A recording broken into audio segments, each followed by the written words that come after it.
welcome to a brand new edition of our daily news program coming up shortly. The President of the Republic operates a partial reshuffle at the level of governors and governor delegates. The President of the Republic receives a delegation representing the North Atlantic Treaty Organization, NATO. Western Sahara shadowed by the French-Moroccan alliance defying international law and speaking more oppression against the Sahrawis, as pointed out by Le Soir d'Algérie newspaper. And martyrs of the glorious liberation war are perpetuated by news stamps.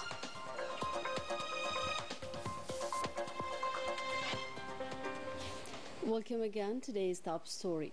The President of the Republic carried out a partial reshuffle at the level of governors and governor delegates. He appointed Isa Isat as governor of al-Bwaqi, Ammar bin Saad as governor of al-Jilfa, Huriya Middahi as governor of Skikda, who was called upon to take on other duties, Farid Mhamdi as governor of Khanshla, Mustafa Aghamir as governor of Burj Baji Mukhtar, whereas these following governors were reassigned.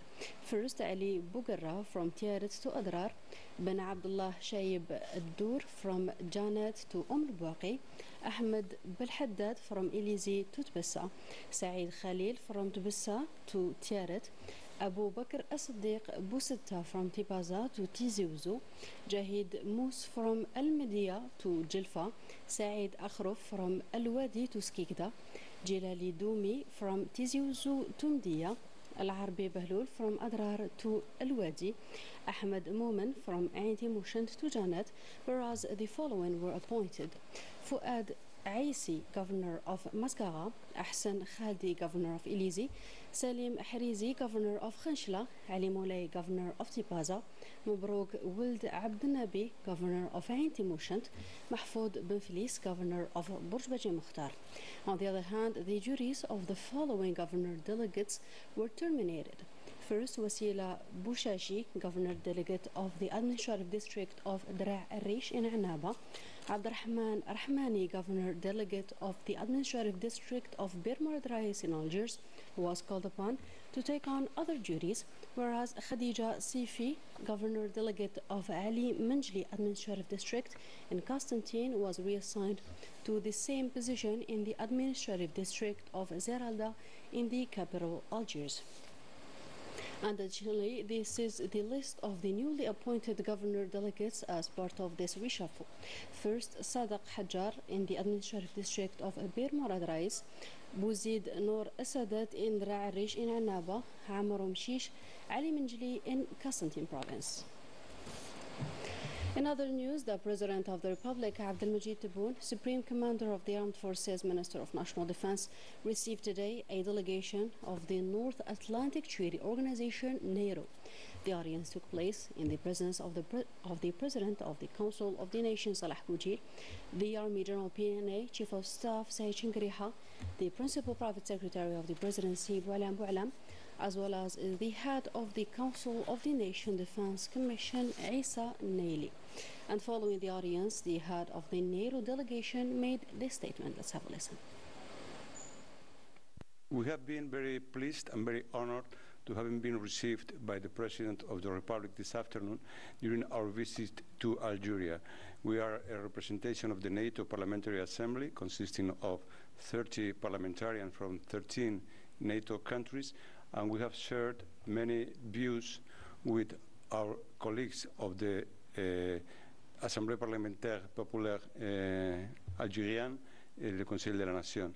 We have exchanged a number of views about security, about migration, about terrorism, about energy, about many different things. We are convinced that the security of our countries, the countries from the northern Mediterranean, NATO countries in the other side of the Mediterranean, are linked with the security and the actions in this part of the Mediterranean, in the southern neighborhood, as we call it, from the northern part. Algeria is one main actor in the security of the region, and we have shared views with the President of the Republic about this, concerning the length of the border of Algeria that Algeria has to protect and defend. We are very pleased. We have to thank you very much the amability and the kindness of the President of the Republic that has given us this time without being expected by us, but we are very grateful for this opportunity. Thank you very much, and we wish you a very good afternoon. Thank you.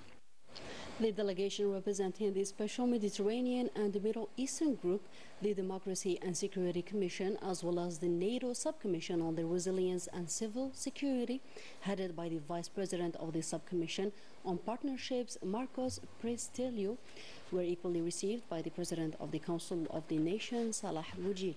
The meeting allowed the exchange of points of views between the two parties regarding political, economic and security files in the Mediterranean basin, as well as ways to consolidate the parliamentary regional cooperation. Salah Boujil hailed on the occasion the parliamentary cooperation and coordination initiatives in the Mediterranean and called on the consolidation of cooperation between the two shores in the benefit of the oppressed peoples, notably the rehabilitation of international laws, at their head the human rights. He also stressed the importance of including parliamentarians for economic development, for its importance in the fight against terrorism and extremism, according to the global Algerian approach emanating from its successful experience in eradicating terrorism. This delegation was also received as well by the Speaker of the National People's Assembly, Ibrahim Boughali. The two sides evoked issues of common interest in addition to a set of regional and international files.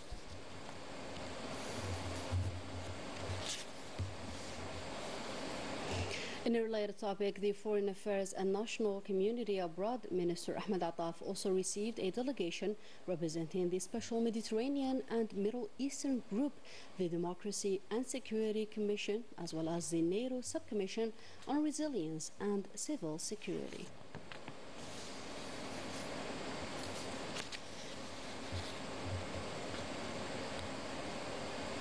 And the same delegation was equally received by the Interior Minister, Brahim Merad.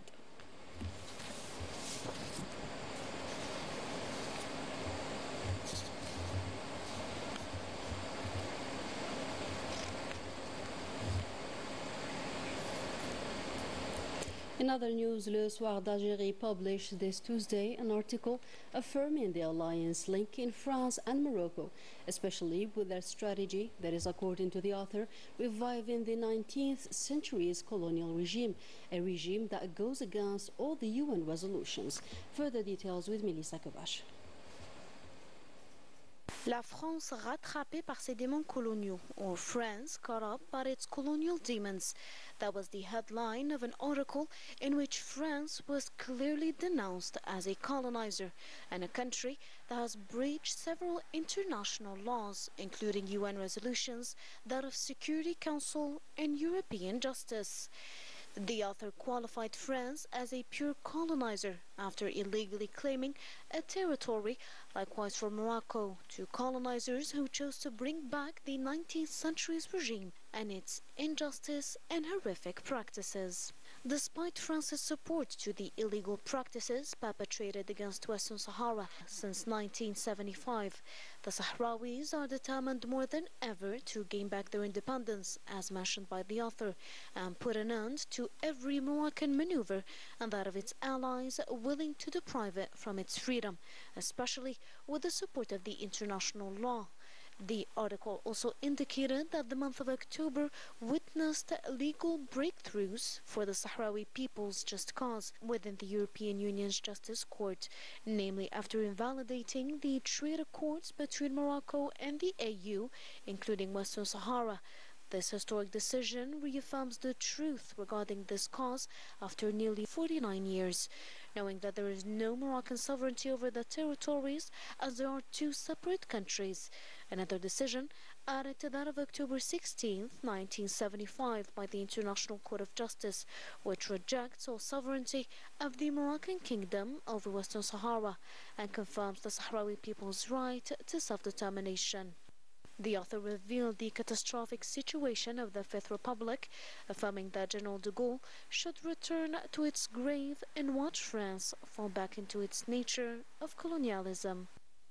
And the Moroccan occupying authorities are not showing any signs of slowing down when it comes to its inhumane and illegal practices now committed not only against the Sahrawi people but even against those backing it as well, as it was the case of the two Norwegian militants who were deported from El Ayoun. Melissa Kovash once more. In an attempt to reveal the controversial projects of the Moroccan occupier related to the exploitation of renewable energies in Western Sahara, two Norwegian militants, members of the Socialist Central Council of Norwegian Youth, were deported in a dangerous escalation. 25 Moroccan policemen arrested these two young militants who only had 10 minutes to gather their personal property and leave El Ayoun. Both were kept under surveillance by the Moroccan authorities at their arrival before confiscating their passports and obliging them to leave the Sahrawi territories. Another telling evidence of the Moroccan inhuman strategy that forbids all surveillance in the Sahrawi territories, a strategy imposed specially on United Nations delegations. The Moroccan authorities surrounded our house for around an hour and a half, demanding the evacuation of both Norwegian militants, practices well known in Morocco committed by the Makhzen, a flagrant violation of human rights and international legality in the occupied Western Sahara. The Moroccan occupying forces have been committing these practices for ages, breaching international law and the right of people to self-determination in accordance with the UN resolutions. Despite condemnations, the UN Justice Court's decision and the presence of the MINURSO, there are more projects aimed at illegally exploiting the wealth of Western Sahara. A full blackout on the situation of Western Sahara while exploiting its wealth and depriving its people from their right is the main goal and objective of the Makhzen regime, seemingly heading towards escalation instead of showing signs of slowing down when it comes to this fair cause. In another context, the Pan-African Forum for Youth wound up in Iran after a series of workshops and conferences meant to upgrade ties between the African youth. Further details with our special envoy to the event, Yassine Hamdi.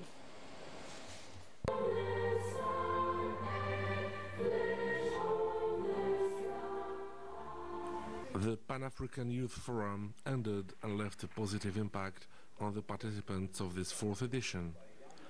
This crucially important event managed to meet the expectations of the continent's young people, who were particularly dazzled by the Algerian experience. This forum met my expectations even beyond, because we learned and they taught us more how the National Youth Councils will help us to the grassroots levels. As in Rwanda, we have a National Youth Council, and of course it starts down, and now we are more motivated, and we were engaged meaningfully and inclusively as we saw people with disability in this forum. It was related to our objectives, the objectives of the Agenda 2063.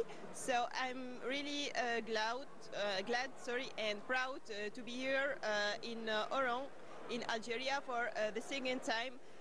So I can say that it was a successful forum. So thank you so much for inviting me and inviting moreover 500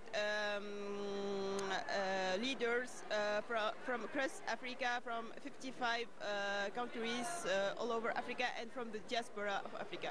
With the aim of strengthening the exchange of experience and expertise between the countries, several important themes were discussed, particularly teaching and education.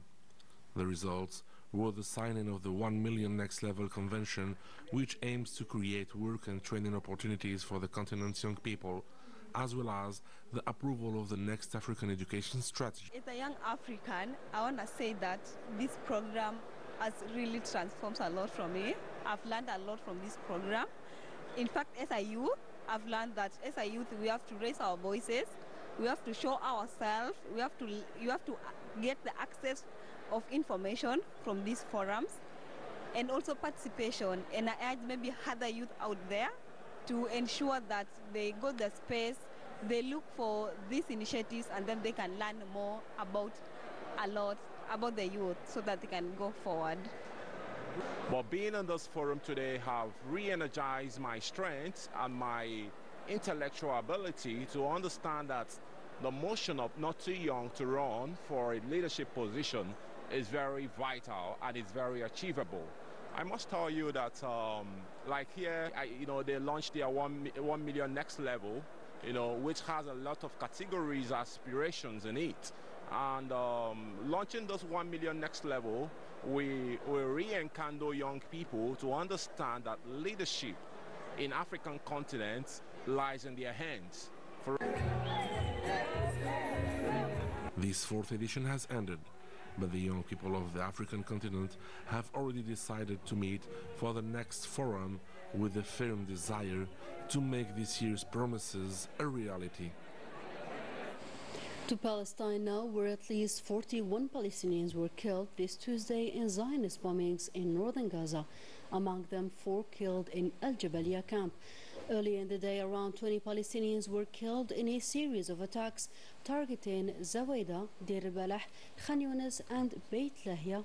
At the same time, the hospitals in the north are still a daily target for the Zionist colonizers' attacks. And it is the election day at the United States, and counties across Miami are working at full capacity to ensure a smooth process. A key priority is maintaining public trust via transparency. A prime example is Miami-Dade County, as reported by our special envoy Leticia Sadqawi. Here at the Miami-Dade County Elections Department, work is in full swing ahead of Election Day. One of the main priorities of this department that manages a range of functions is ensuring public trust. All of our processes are open to the public, everything from ballot opening to ballot duplication, post-election audits, as well as the canvassing board. All of our processes are open so the public can come and see them from beginning to end. Canvassing board reviews those signatures that they can't verify the signature on side of it. So the canvassing board members, which is comprised of a supervisor of elections and 2 county court judges, are the ones that are reviewing them, and 2 out of 3 have to verify and agree upon to that decision. The Miami-Dade County Elections Department places a strong emphasis on transparency throughout the election process. Independent observers, including political parties' representatives, are allowed to witness the process. Voter confidence is extremely important for us here in Miami-Dade County, and that's why by being transparent and open to the public, it gives voters that much more confidence. We not only open it to the public, we also showcase it on social media so that those that can't make it here can see everything that occurs here behind the scenes, and they feel more confidence in that we take their vote safe and secure. These practices are a crucial part of upholding the democratic process and enabling the Miami-Dade County Elections Department to preserve public confidence. And young people are playing an increasingly important role in elections, with more actively participating in the voting process. Across many U.S. states, youth turnout is on the rise as political awareness grows among younger generations. This trend is evident at Florida International University, as reported by our special envoy Leticia Sadqawi. So I believe that young people's vote do count, and right now this election is very important because it could determine our next 4 years. Whether you're a Democrat, Republican, voting is very important. Me, myself, I did not believe 2 years ago that my vote would count, but now as I'm older and I understand more and the implications of my vote, I do understand that it does count. So I think that the reason why I chose the Republican Party is because I've seen what 4 years is like under Joe Biden and Kamala Harris, and I've also seen what 4 years was like under Donald Trump. And so after just thinking about those 4 years, I've realized that under Donald Trump, my life was way better and the economy was much better. So that's why I'm voting Republican. And I've seen a lot of people my age hitting the polls in agreement with me because they've realized that the next 4 years is probably going to be like either what it was 8 years ago or what it was these last 4.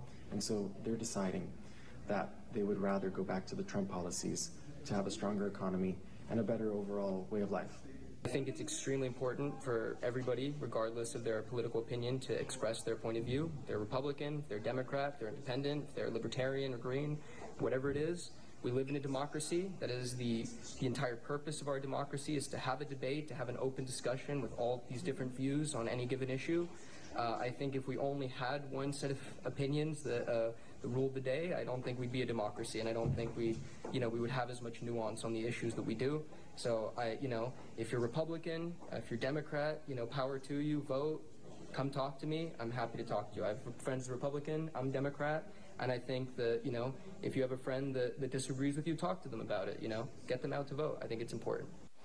And for more details about the voting operation, our special envoy to the event, Leticia Sedkawi, is live with us from Miami. Leticia, what is the latest of this big day for U.S. citizens at your level? It is a big day here at the United States of America. It is voting day. People have been lining up in long queues despite the weather. As you can see, it's not perfect in Miami today, but another reminder is that this is not the only day to vote, but rather the last one. Before this, there has been early voting and there has been voting by mail, and the numbers indicate that more than 80 million Americans have voted through these two options. Another reminder is that these elections will be determined by swing state. Florida is not a swing state. It usually swings red since 2016. Barack Obama would be the last president that has won this state for the Democratic Party.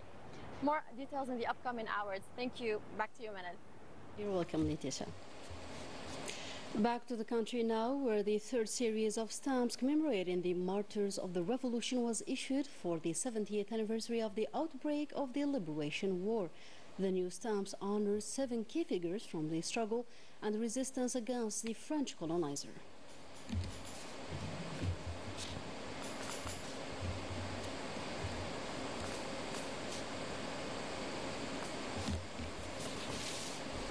And with that, our today's news edition comes to a close. Thank you for tuning in.